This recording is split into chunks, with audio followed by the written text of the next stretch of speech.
Hello and welcome to week 6 of LIBS 301. This week we are going to be looking at the steps of apply and our second part of acknowledge.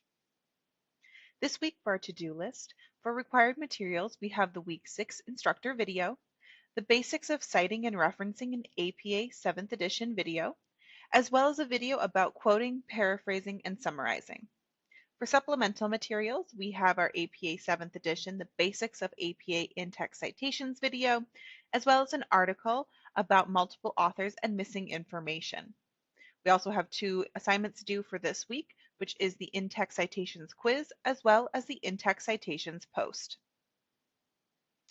Additionally, we do have materials from the APA Style Guide online. This week we'll be looking at the basic principles of citations, parenthetical versus narrative in-text citations, paraphrases, and quotations. Again, the number in the parenthesis corresponds to the section of the physical manual if you are using the physical book versus the online links that I am providing in the Brightspace course. So for this week, again, we are talking about the steps apply and acknowledge. So to apply is incorporating the information found into a specific project, whereas acknowledge is crediting that original source of information. So in-text citations. What are in-text citations? These are a reference made within a body of the text, alerting the reader to a source that has been informing you with your work. This will include the author's last name, a date of publication, and a page number. These are going to be used for direct quotes, paraphrasing, and summarization.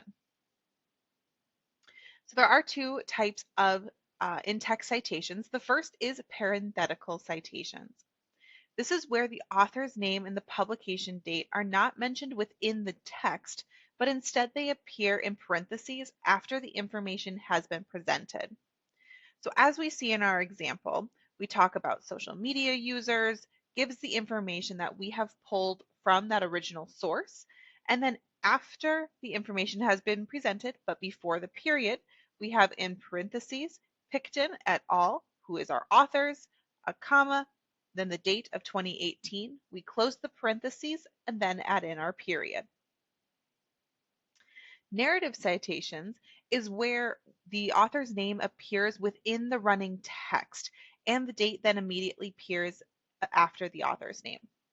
So the author's name comes into the sentence where it's most logical. It's going to be a nice flow from one portion to the next. So for our examples, here we have participants in a study by Picton et al. So that's our author. And then right after that, we're going to have our date, 2018, and that is in parentheses. So they shared different content on different social media sites, etc., etc. So as we can see, it's a very smooth flow from information to author. We add in the date, and then we continue on with that information. A few notes on in-text citation. So when you are using a parenthetical citation, the end of the sentence's punctuation comes after the parentheses. So as we see with our example, with the word issue at the very end, we don't have a period and then parentheses. We have issue, our parentheses, and information, and then the period. What this shows is that sentence that it's connected to is what we are citing.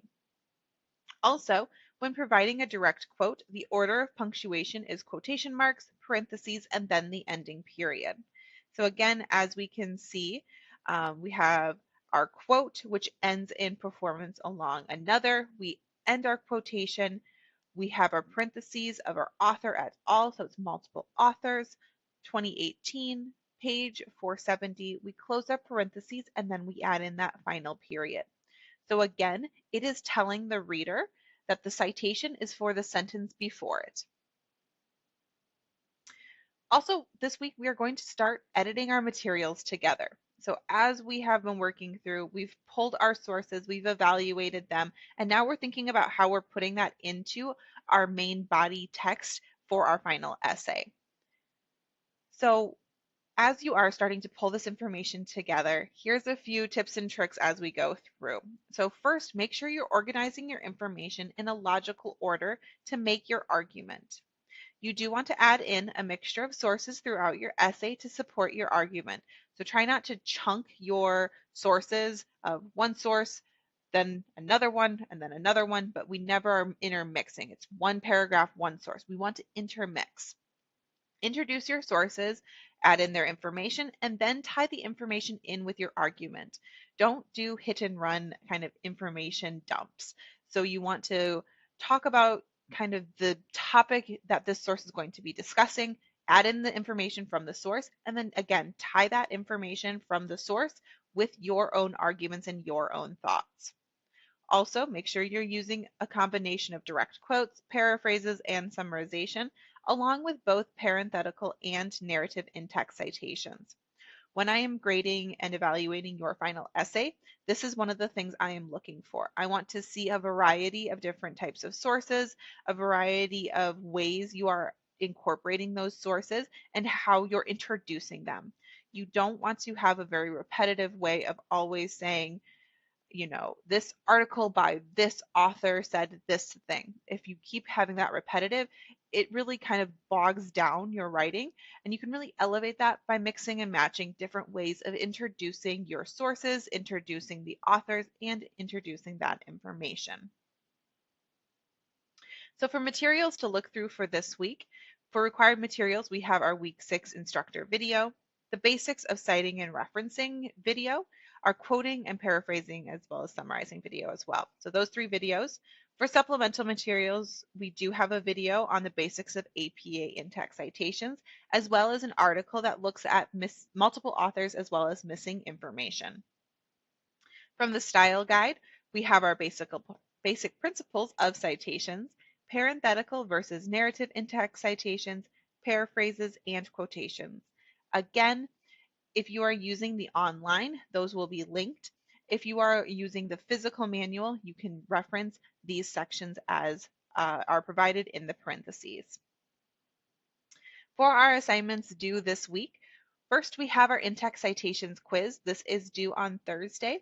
Like the previous quizzes, you get 2 chances to take this quiz. Your highest score is added into your grade book. Then we do have our in-text citations discussion post. So here we are discussing your comfort and confidence level when interacting with in-text citations. Please respond to 2 of your classmates as always. Our initial post is due on Thursday with responses to your classmates due on Sunday. So if you do have questions as you guys are starting to pull together and work with your final essays, please reach out to me. I am more than happy to help. If you can reach out to me sooner rather than later as we are working towards that final essay, it gives me more time to kind of do that back and forth dialogue with you so we get really solid information and you will get a really good chance of figuring out what works for you and how your writing process is really coming together.